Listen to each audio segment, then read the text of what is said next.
due to the pooping of parties. Mature sophisticates such as ourselves have much more interesting things to attend to. Every classic cartoon has its iconic episode, and then they have the ones you forget. Today, I'm going to be telling you guys about one of the most iconic episodes that really stood the test of time, and then maybe one of the weakest episodes that really bogged down the season. What's up, everybody? It's Johnny Toons.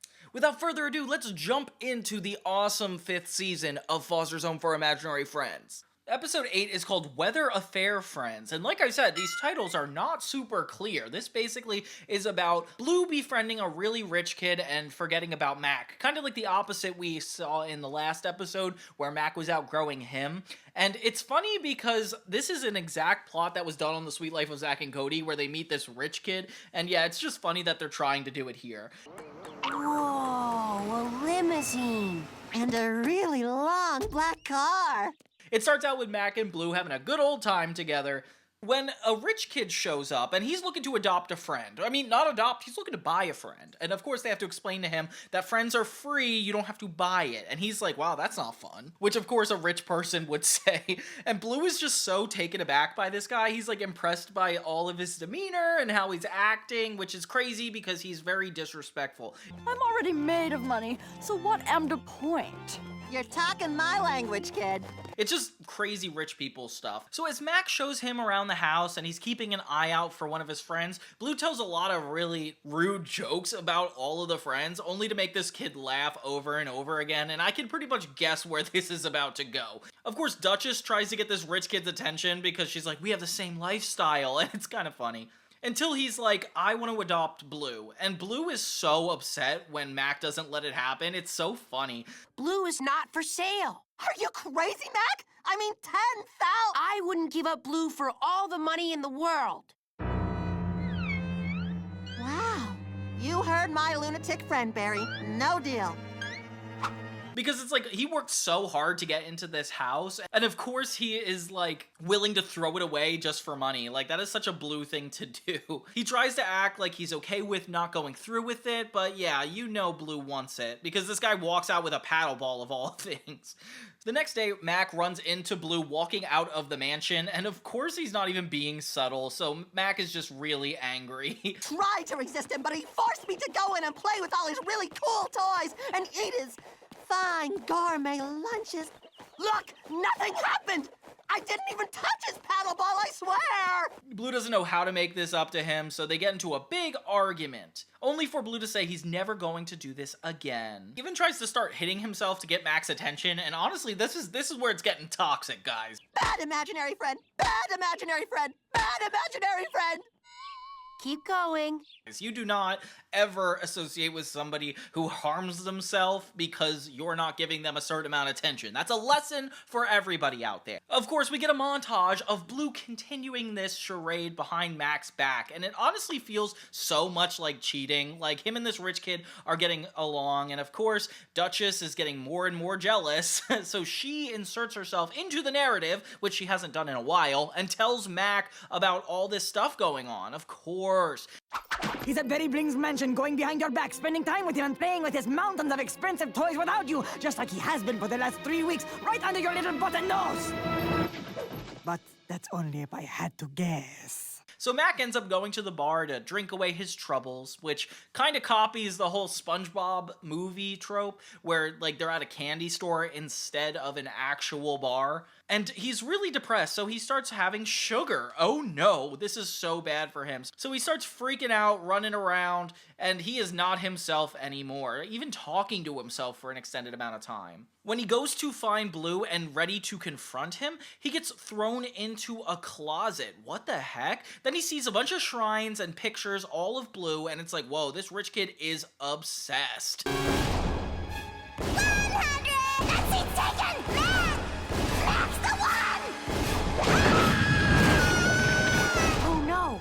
And at first it's like really terrifying until you realize that this is not the rich kid, it's Barry from the 2nd season. This little pink girl that was obsessed with Blue and trying to split up Blue and Mac. Yeah, she's back, and it's funny because the plot is pretty similar, just this time she has money for him. So it's kind of like they're redoing a plot, but they're not really keeping the same jokes or anything. It's still a unique episode. So she drives this train and basically puts Mac on a rubber band ball, since that's where she was in the last episode, okay? I love how she's like the villain. It's just her dressing up as humans a bunch of different times. It's not getting old for me at all. And right before she's about to kill Blue, of course, Blue comes to his senses and stops the whole situation.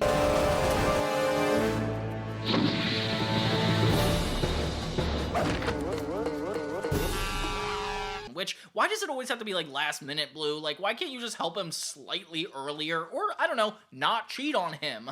It's just ridiculous the way these guys' dynamic works, and I don't think Blue and Mac fully have it resolved by the time they walk away, but I guess you're like, at least Barry's gone, okay?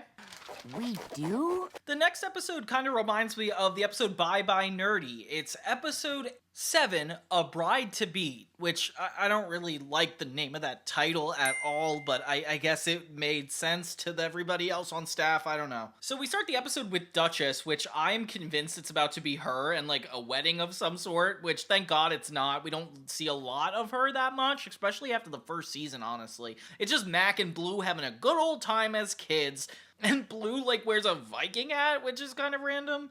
Mac ends up saying he has to leave for something he won't understand, or Blue won't understand, so Blue just gets really fixated on the fact that Mac is not telling him something, which, fair enough, because he's embarrassed him really bad in the past. I just don't want Blue to know, you know? I don't understand.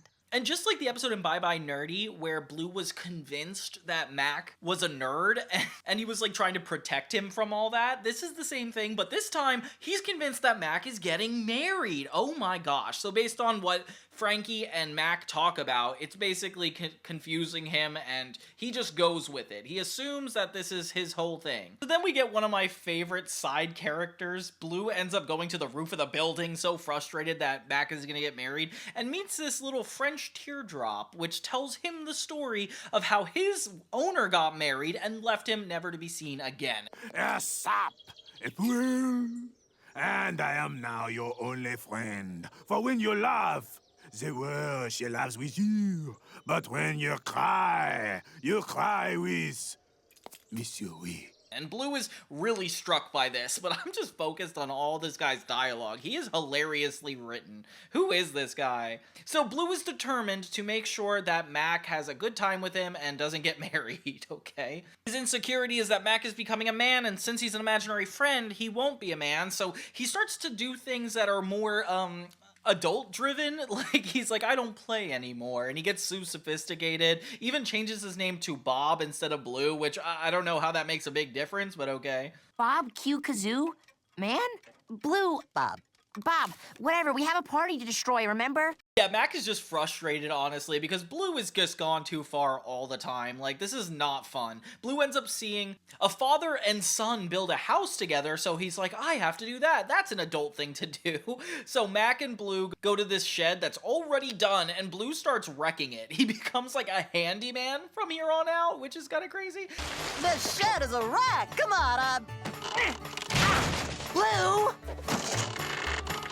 Fixing the sink, breaking a bunch of stuff just to get a reason for him and Mac to get closer together. And I don't know why his whining makes me laugh every time.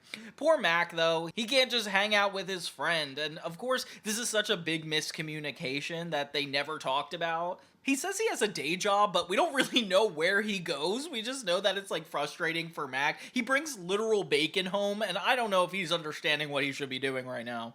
So what did you actually do all day? 9 to 5. 9 to 5.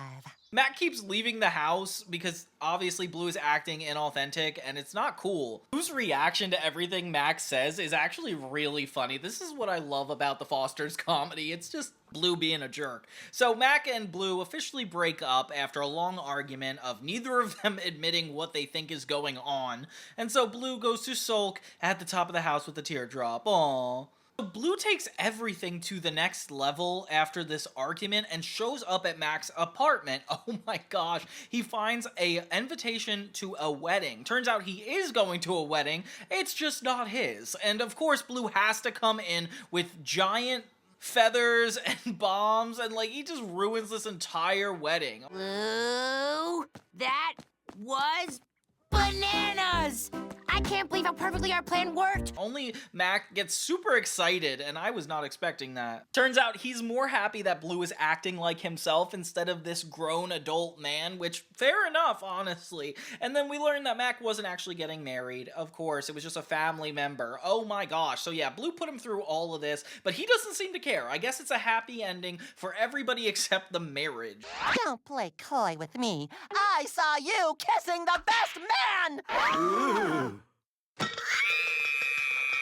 I don't know why that's not addressed, but okay, yeah, we just ended here. So those are the iconic and forgot it episodes of this season. If you agree or disagree with any of my opinions, feel free to comment below. But until next time, everybody, for more Johnny Tunes, don't forget to check out my channel where I do retrospectives and deep dives on old classic cartoons from the 2000s, or my regular channel where I focus on Nickelodeon and Disney Channel TV shows. Have a great day!